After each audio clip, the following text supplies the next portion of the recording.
Hello, I'm John McKay, and I'm the Member of Parliament for Scarborough-Guildwood, and this is the latest in our podcast series about what we give, based upon the Churchill phrase, which is you make a living by what you do, and you make a life by what you give. My guest today is the recently retired Chris Hall from CBC, The House, and many other significant shows on this TVC. And Chris and I have been closet friends for quite a while, and have had a number of interesting conversations about politics and journalism and various subjects under the sun. So I'm very pleased, Chris, to welcome you to this particular podcast. And we're doing a bit of a role reversal. This time the politician is interviewing the journalist. So Well, I I'm promise not to quite give the sure how same this will types of, turn out. I'm going to give the Pardon? same types of answers you always gave me. Yeah, yeah. I don't know. You never practice the gotcha journalism. And so I think you actually, by virtue of not practicing gotcha journalism, got much more straightforward answers out of your interviewees. But Mm. hey, I'm getting ahead of myself. I'm getting ahead of myself. So, Chris, I know you were born in Toronto, but I don't know whether you were born in Scarborough. This is your major test. Were you born in Scarborough? I was not. I was born in York General Hospital, I think it was called at the time. My parents lived on Upper Canada Drive, which I think is right next to the 401 now. So just off of Yonge and before the where the 401 now goes through. Oh my goodness. Well, notwithstanding your failure to be born in Scarborough, we still will accept you as a an honorary person, assuming you apply for a visa and pay the requisite fees. But did you grow up in Toronto? No, my dad was a professor at the University of Toronto and emigrated to the States when I was about a year old. He went to Cornell, to their aeronautical Mhm. laboratory first, and then to the University of Buffalo after. He was an engineering physicist by training, but he was in the aerospace engineering. That was his field of expertise. Things like aerodynamics. He had a wind tunnel that he used to help design the wings of airplanes. He was known for designing the cooling apparatus at one of the hydroelectric dams. When they put the water in and it went through the turbines, it was pumped out warmer and it was killing the fish and the fauna. So he designed a way to cool the water back down before it went back into the river. So I grew up in East Aurora, New York, home of Fisher Price Toys for those who have children, and then went to University of Queens in Kingston, which I know you're familiar with as well. Yeah, you're on the acceptability scale. You're getting higher and higher because my my son went to Cornell, did his doctorate there. It's a gorgeous campus, an absolutely gorgeous campus. I know it's Ivy League, but still. How long was your dad at Cornell? Well, he was at the aerospace lab, which was actually in the Buffalo area, right near the airport. He Uh, was there, I think, from like 58 to around 1968 when he went to the University of Buffalo, and then was head of their mechanical and aerospace engineering department for a while. But also was into research. That was his real love. mhm. And Yeah. at the end, he also did a lot of teaching, which he also enjoyed immensely. So when you went into journalism, your parents were quite disappointed in you. Is that correct? My dad was a little puzzled. No, actually, no, the truth is, both he and my both he and my mother were really supportive of the path I chose. I have to tell you a funny story. My dad was obviously a math whiz, and I was decidedly not. And I've never met a uh, journalist who could add two and two. Yes. yeah, we cover budgets. Go figure, right? Yeah, yeah, Um, yeah. it was pretty apparent to both of us fairly early on as he tried to teach me math that I wasn't nearly not going to be very good at it. However, I did know how to use a slide rule from a very early age, which for all Yeah. those of you who are not old enough, that was a precursor to a calculator, and I still use it today. It's as Yeah. accurate as anything. Yeah. Oh, that's good. And your mom, what did she do? She was a homemaker, and Mhm. really a volunteer extraordinaire. She very early on, because East Aurora is a suburb of Buffalo, became involved in the Head Start program in that city, working with inner city kids who didn't have the kind of Mm. upbringing and stability at home that we were fortunate enough to have. So she was very much involved in that. Did a lot of acting and local children's theater, that sort of thing. And she too was from Canada, born in Vankleek Hill, which is just outside of Ottawa in the Valley, as people might know. Went to Guelph and then for university, and then I met my dad back here in Ottawa when he was with the National Research Council. Oh, your dad was at NRC. Your dad Very must have briefly, been a yeah, in the 50s. pretty, yeah. Well, if you're at NRC, you're a pretty serious scientist, is what you Yeah, are. yeah. Do you have American citizenship then? No, I do not. Oh, I am okay. a landed, was a resident alien, as I used to call it. I think back in the Yeah. day, with before the green card became a more popular term. But Yes, yes. I am Canadian. I love those ideas of aliens descending upon the United States of America. And Lord knows what mischief they are perpetrating on the body politic. But I digress. So yeah, I see that you saw the light and you went to Queens for undergrad. I did, yeah, and I would say just on the alien registration, it was a hard thing to explain to my 5-year-old buddies, 6-year-old buddies who saw the card and go, "What?" Yeah. Yeah, I went to Queens for undergrad. Spent a fifth year there because I was the editor of the Queens Journal, which is a student newspaper back in Yeah. 1979. So I graduated in 1980 officially. I had two classes left to complete because it was really impossible to run the newspaper, even though it was just a biweekly, and take a full course load and still expect to have good grades. So that's what I did. And when you were at Queens, were you taking journalism or were you taking something else? No, they didn't have a journalism program there. So the hands-on experience was my journalistic opening there by Mm, working at the student newspaper from my second year on.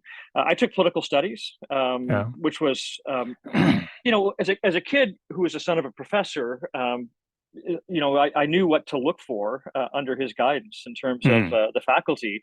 And if you remember, in the early '70s, mid '70s, when I went, Queens had some very formidable people in its political studies department. People yep. like John Meisel, for Hmm. example. There was also George Perlin and Peter Leslie and B.J. Berman and Ronald Watts, who was also the principal of the school at the time. So it when I looked at what they published and the available options there, I decided that was where I wanted to go. And quite honestly, this is a story I'm sure that people might think is apocryphal, but it's actually true. My father said, "Look, I will pay for your first year of university no matter where you choose to go, but you will be responsible for your tuition at least from that point on." And when you looked at the prices in the United States compared to Canada, it was a fairly easy choice to It's make. easy decision. 20,000 or two. Yes. Yeah. It was actually you forget it was I think $600 a year when I started at Queens versus Dartmouth was where I really wanted to go was 6,600 a year. So I figured even that bit of math I could do. I could do 3 years for the price of one at Right. Queens versus Dartmouth. Yeah. And Queens gives you a seriously good education, I think, both at undergrad and grad level. It's a good university, but I have a bit of a bias about that myself. So Yeah. so you really are so you did the Queens Golden Gales coverage and interviewed all the football studs and all that sort of stuff. Well, Was that your beat? no, I wasn't a sports reporter. I was a news reporter. Even then, I wrote about police arresting students for holding parties and selling beer on All right. University Avenue. Yeah.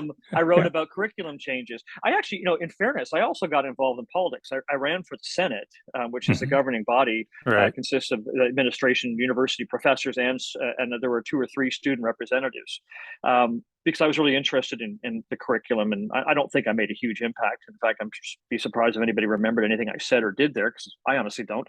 But I thought that was a way to try to contribute, a student voice to some of the decisions that were being made. So I got really into sort of both the student politics, covered that extensively. AMS, that's the Alma Yeah. Mater Society, which is a All right. student government at Queens, and I covered their council meetings and wrote about all those sorts of things on a biweekly basis. a happy presage to your eventual life's work, mixing the Yeah, I'm journalism not. and the politics. I'm not sure I thought of that at the time, but it actually has served me in very good stead. Sure, it has. All politics are local politics, and there's nothing more local than student politics.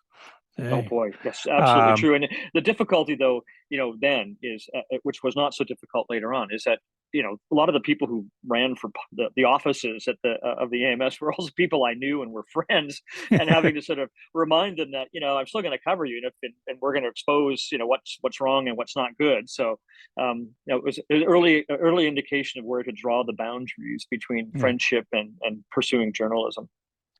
that's an interesting observation because it does it is a constant thing in the back of your mind, not to get from a politician side, not too close to the journalists. Not We are instructed not to befriend you folks, or no journalist is ever your friend, I think is the phrase that comes out in caucus, and And from us, and John, then vice the is true. phrase is from us, the phrase is you're always on the record unless Yeah. otherwise agreed to. So Yes. yeah, you and I have both been around this place for long enough to know those are the rules that virtually everyone governs themselves by.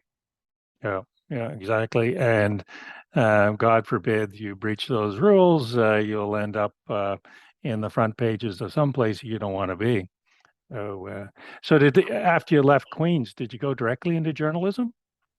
No, I went to Western for the master's program in Yeah. journalism, and then I went to the Ottawa Citizen directly from there, where I spent 11 years. Really as a cub reporter start off. So I look back, I actually covered neighborhood news, which was where they put the youngest reporters, the newest reporters, covering the west end of Ottawa and Nepean at the time. They were two separate entities before everybody amalgamated into Ottawa. And from there went on to cover the courts, which was where I really re-engaged in covering politics. I covered the Superior Courts. Superior Court, I think was called, what was it called back then? It was obviously the Ontario Court of Appeal. Forgot what the Ontario Superior Court, I think was what was called then. Yeah. And then the Federal Court and the Supreme Court of Canada. So it was really a great time. This was the early 1980s. The Charter of Rights was just beginning to work its way through the court system, all the way up to the Supreme Court of Canada. Things like writs of assistance. Do you remember those? When the RCMP didn't Yep. need to get a search warrant, they had this writ of assistance so they could enter a building without getting a search warrant in advance. That obviously didn't last under the Charter of Rights and Freedoms. Wasn't there a story about them burning barns down out in Quebec or something like that? Or is that That's pre-me. pre that period of time? Yeah, that's Oh, that's okay. before then. All right. Yeah. Yeah. Yeah. Well, that's kind of like a law school education on the cheap. Just getting exposed to things like things. I mean, it literally was a period of time in Canadian history and politics where law was being formed, and then you got into the argument as to how intrusive judges should be, Mm-hmm. which is still a very live argument. And at that point, I thought most of the judges, particularly under Boral Laskin, were very circumspect about their involvement in political decision making. Yeah, I agree with you. Although they were not afraid to exercise and give meaning to the charter around things like Section 8, which is unreasonable search and seizure. I think that's the right one. But Yeah. what was the test for excluding evidence? And those rules were written down. Was it going to bring the administration of justice into disrepute? What's a reasonable limit prescribed by law in some of these measures? All of which were given their first meaning and their first analysis during that period when I was still covering the Supreme Court of Canada, which would have been 86, 87, 88, and on. And who are you working for at this point? Is this the The Ottawa Ottawa Citizen? Citizen, yeah, from Yeah. 81 to 1992. And who owned the Ottawa Citizen at that time? It was Southern News. The Southern family was still the owner, and I think actually all the way through that. And the Citizen was, it's interesting. It was a truly local newspaper when I began. Yeah. And it was under a publisher named Patty Sherman, and it became a more of a national focused newspaper. They beefed up the parliamentary bureau. They put in a section called the Weekend Observer, which had longer analytical pieces in it, And by that time, I had moved on to the desk. By 85, I was on the desk and assistant city editor at the time, working nights, putting together the pages, editing stories, writing headlines, choosing the photos, all that sort of stuff, which was Mm. a whole lot of fun. Bad for the social life, but a whole lot of fun.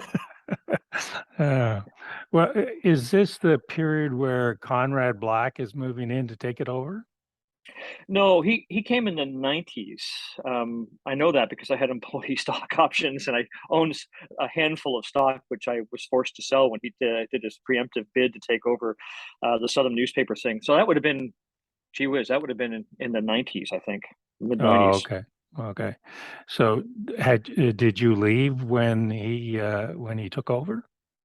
No, I had been at Queen's Park as the bureau chief there for the Ottawa Citizen and covered the David Peterson government and then the extraordinary, and I use that word advisedly, the extraordinary win of Bob Rae and the Democrats in Yeah. 1990. No one had expected them to win, and they not only won, they won Least of all, Bob Rae. Yeah. yeah, yeah. Yeah. I don't think he would argue with that. And he won a large majority, taking ridings in Ontario where the NDP had never finished better than a distant third. So that was really exciting as well, because the transition from Peterson's government to Rae's was not without its hiccups, but it was an extraordinary period in which, remember, they were pilloried for running a deficit of $9 billion in 1991. $9 billion. It was, are you kidding me? Like today, that's nothing. That's a rounding Um, error. Yeah. it's a rounding error, isn't it? Yeah. So I mean that was really fun. And then when I was recalled to go back to Ottawa, I was approached, or I approached the CBC to see if they needed somebody, and they did. So I went to the CBC first as an editor, and then ultimately as a reporter. Just going back to the Rae government for a moment there. Every time I drive the 407, I lament the fact that the subsequent government, Harris government, sold off the 407 because I mean it was an extraordinary gift by the people of Ontario to a private entity, and it has led to interminable traffic jams in Toronto ever since because it precludes tolling the 401. And it precludes sort of any kind of rationalization between the two parallel highways. So, anyways, Mm. Bob did the right thing and paid a huge political price for it. So, as he will point out, Yeah, that highway came he in on time, on budget. Yeah, I remember there was a different view in terms of highways here in Ottawa. Do you remember when the Ottawa Senators, the franchise was awarded to Ottawa?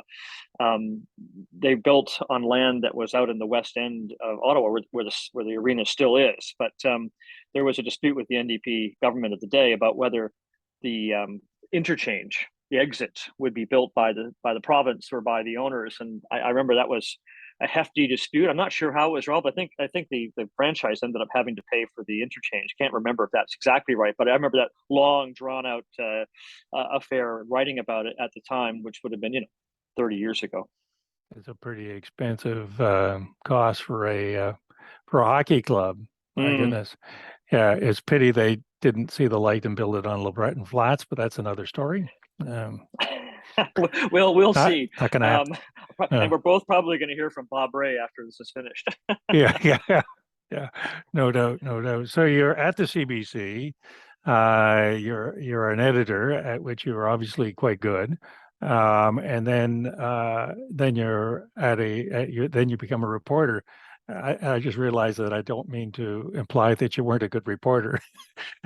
I just Okay. I just realized as I was digging my hole there that I was implying that, but I'm not implying that in the least because I had nothing but admiration for you as a reporter, which is I kind of think where you and I intersected in the early days. So I'd be interested in your reflections as a senior journalist in this country, a well-recognized, well-respected, unless those people at the reception were lying, greatly admired journalist in this country. Where's journalism going? Well, first of all, I just want to tell people this is the nicest you've ever been to me. I just want that to be clear. Yeah, yeah. Where is journalism going? This is not this is not based on extensive study by me, but it's based on the experience that I've had over 41 years as a reporter, both in print and in broadcast. And that is, um, there are fewer venues now for journalists and for journalism because newspapers are finding it hard to meet, and they hard to make ends meet, and they have been actually from the very beginning. When I first began in journalism, in print, it was the same year that the Montreal Star, the Winnipeg Tribune, and the Ottawa Journal all folded. Mm. And everybody was announcing the deaths of newspapers back then, 40 years ago, and it didn't come to pass. But there are fewer journalists on Parliament Hill, for example. There are fewer journalists who cover City Hall and the courts because there are fewer journalists employed now by various newspaper entities and even broadcasters. So I worry a bit about that local coverage because all politics, as you point out, is local, and certainly the bread and butter of almost every news organization is to tell people what the streets are like in terms of traffic, what crimes have been committed, what City Hall is deciding to do with your tax dollars, and if it's not covered in a fulsome way, people are poorer for it. So I worry a bit about that. I'm more worried, and I spoke about this doing my own interviews or doing my interviews with my colleagues, is that there is this disconnect. And people see the mainstream media, which would include the CBC and most newspapers, as somehow in the hands of the governors, as opposed to holding them to account. And I can assure people that's not true. I can assure people that's not true. but you can't. But there is a sense out there that the credibility and the trust in newspapers, as it is in politics, is on a decline, and that's a worrisome trend. People get their information from places that I think in many cases kind of fuels the way they already view the world. And I'm not sure that's healthy. If you're truly going to engage in a debate of ideas, then you need to hear what the other side is saying, and you need to at least be cognizant that there are different views, whether you accept them or not. So I worry that, with the fewer voices that there are other journalistic organizations trying to fill the gap, but they do so in a way that doesn't, I don't think, provide the same kind of neutral view. And again, people who hear me say this, who don't think the mainstream media is providing a neutral view, will sneer, but it's true. And it's I think we're going to be worse for it if people don't talk to each other, but simply dig in deeper into their own silos and only listen to the voices that they agree with. I think it's actually a little more complicated than that because I think it's a Churchill phrase comes to mind, which is you're entitled to your opinions, you're not entitled to your facts. Your facts, yeah. And there seems to be not only a disconnect, but a violent dispute as to what constitutes a fact. And if you can't agree on the facts, it's hard to engage in any kind of reasoned dialogue or listen to the other. The earth is either flat or it's not. And I think it's highly ironical that in an age of quote unquote information and multitudes of platforms, that people are exceedingly ignorant of what I would consider to be basic facts. And, of course, I hear it from a political standpoint of, walking around the neighborhood and going to various venues and events, and you just want to bang your head against the wall to have any kind of a reasonable conversation with some folks. So I'd be interested in your thoughts on that. I had a conversation on the show with Hugh Segal, former conservative senator, as you know, progressive conservative senator, and a very bright guy, about, we titled the episode "Politics of Hate," right? And it was basically trying to understand why people, as you said, they don't just disagree anymore, but they impugn the motives of the people they disagree with, and that's on both sides. I mean, we're not talking about just one phase of the political spectrum here. And I don't think that's healthy. Obviously, Hugh Siegel agreed with me. You've obviously confronted it over your many years as an elected representative, that people just don't want to hear what they don't believe, and they are open to being persuaded in a different way than perhaps we were used to. If I can just go back for a second, John, when I first began at the CBC, I did a documentary with the late David McLaughlin about the Charlottetown Accord and why it had failed. Mhm.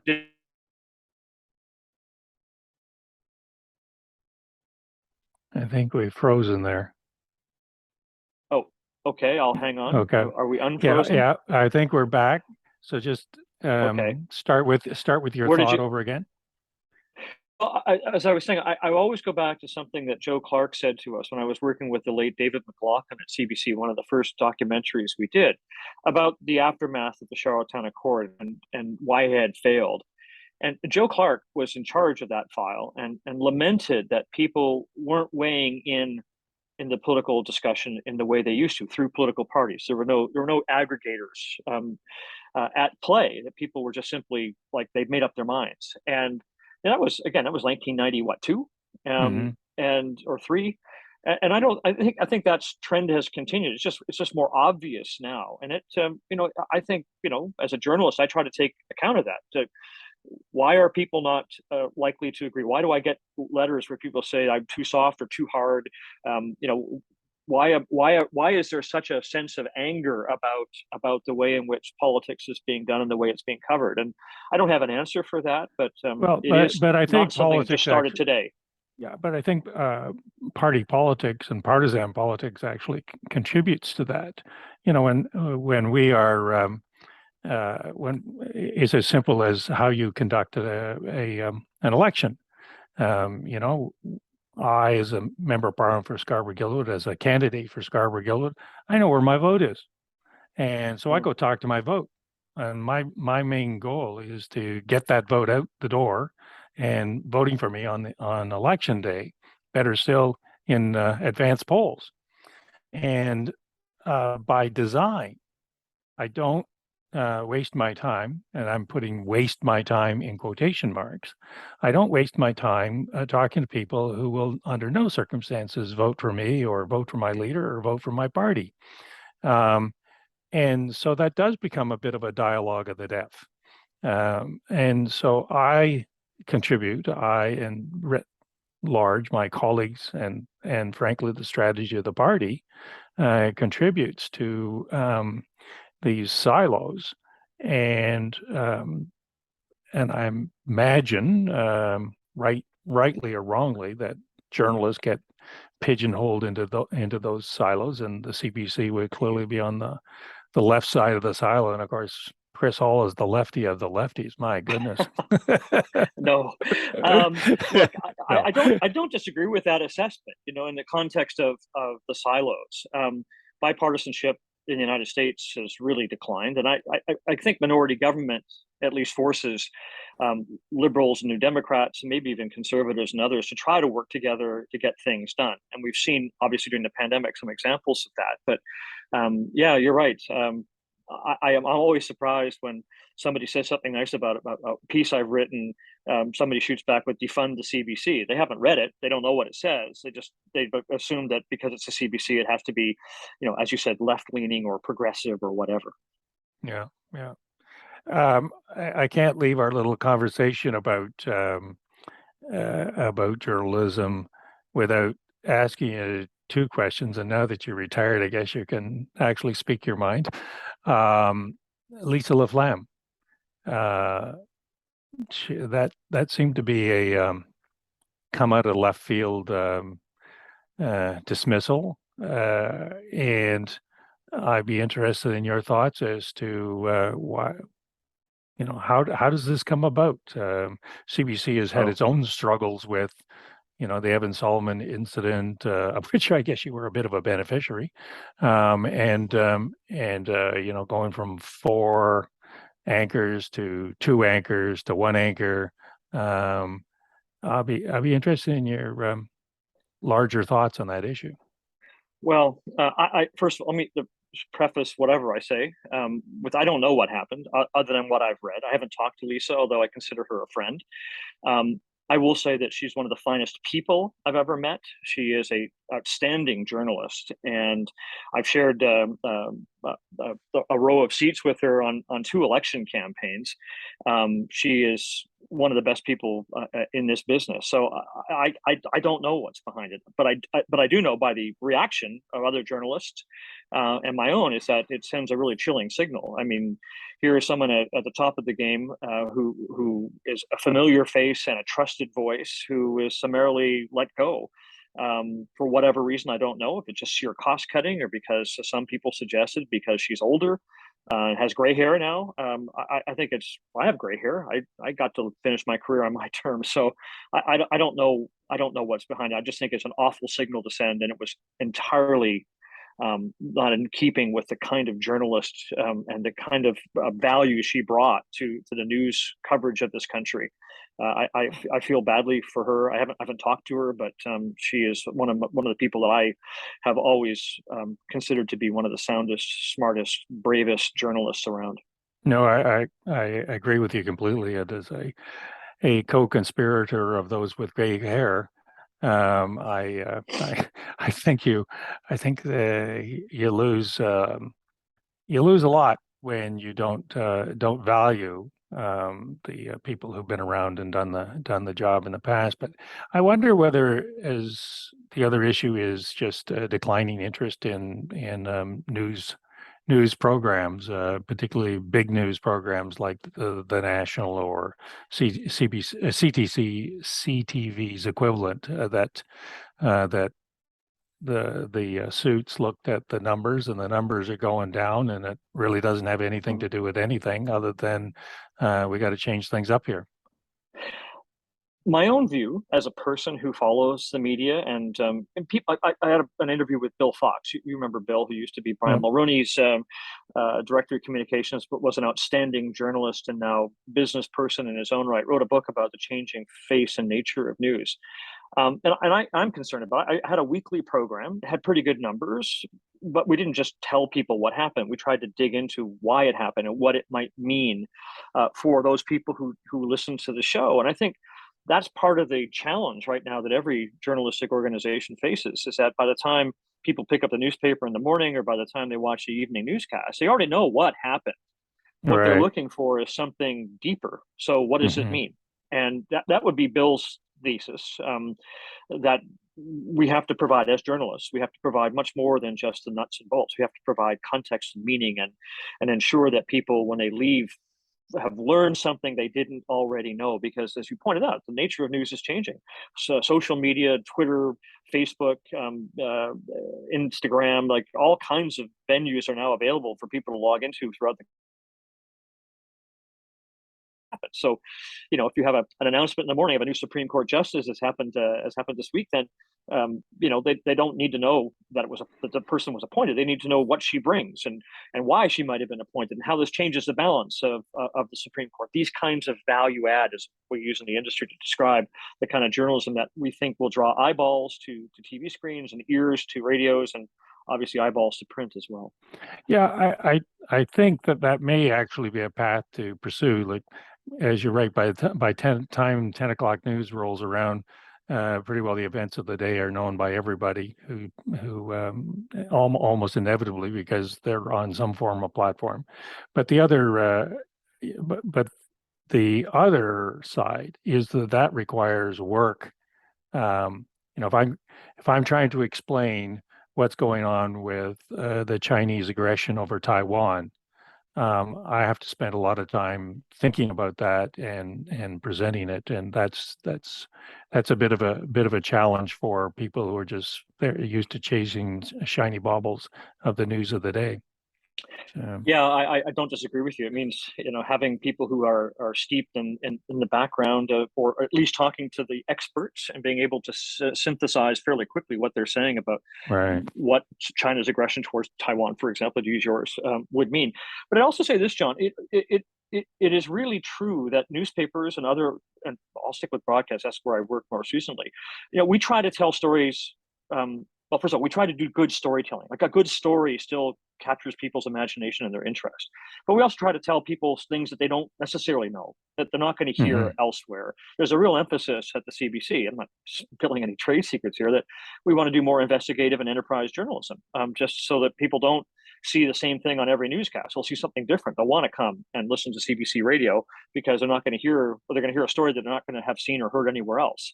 And that means, being willing to give reporters some time to dig into things, and I think the CBC does that. I think most journalism organizations are trying to do more of that, and that I think is the future for the industry, is to tell people things they don't know, and then again, back to the point, if it's something they do know, why it matters, and bring a deeper level of understanding to the issues and the policies that are being discussed.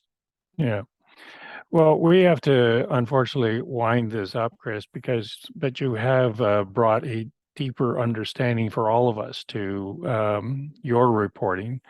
But of course, the deepest understanding that could possibly be brought to a podcast such as this is, are the Blue Jays for real? I think so. But just so people know, I'm actually a Pittsburgh Pirates fan. Yeah, I But I knew do you follow. had that failing in you. Yes. Yeah. But Yeah. that's the Well, who National cares League. But about the the Pittsburgh Pirates? They're long gone. Well, yeah. Nobody but me. I think the Jays are real. I think that they have been through this race last year and fell short by a game, as you know. So they are more focused and more determined. And as anybody who follows baseball knows, this is the Mm, time that counts. These last few weeks of the season, and they have a number of critical matchups with AL East teams like the Yankees and the Rays, the Boston Red yeah. Sox, that will, I think, ultimately determine whether they actually make it into the postseason or not. I know there's such the biggest teases in the world, possibly second only to the Toronto Maple Leafs. But Oh. final question, and I know you'll be an expert on this, is that yeah, will the Tampa Bays decamp to Montreal? Now, this is a Ah, critical question. it doesn't look like You it's might going to change happen. your allegiance if they did that. Yeah. Well, Team Montreal would be a wonderful thing. Living here in Ottawa, it's a lot closer to driving to Toronto or Pittsburgh. Um, obviously Tampa doesn't play in front of very big crowds, and yet they produce excellent teams all the time. The idea of splitting Yeah. half the season in Montreal, I just hope they get a new stadium. Your former colleague Denis Coderre seemed to be willing to do that, but it didn't get a chance. I don't know where it ranks in the priorities of Valerie Well, Plante and her administration, but boy, that would Denis be a was always willing to do lots of things with other people's money. Isn't that what may, politicians do? may It's always explain. somebody else's Yeah, money. yeah.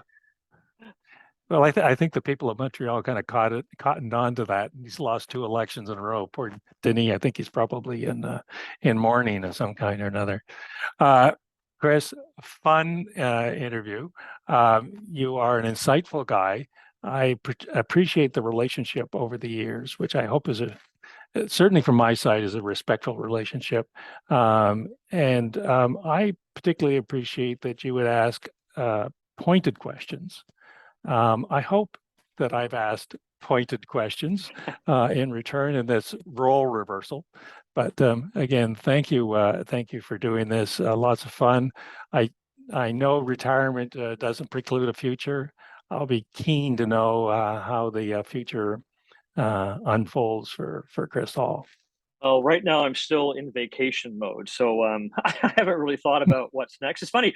I think you were at my. I'm not sure you were there for the whole time. So I know there was a vote going on that night, but at the retirement party for me, I am still shocked that retirement isn't seen as an end in itself. It's Yeah. like, dude, what are you going to do now? It's like, I don't know, retire. I thought that's what I was supposed to do, but obviously I don't want to let my mind go to putty, so I have to find something that keeps me engaged. Yeah, retirement did mean that it used to mean that your mind goes to putty, but not anymore. You talk to a No, lot of retired people; they're busier than they ever were when they're working.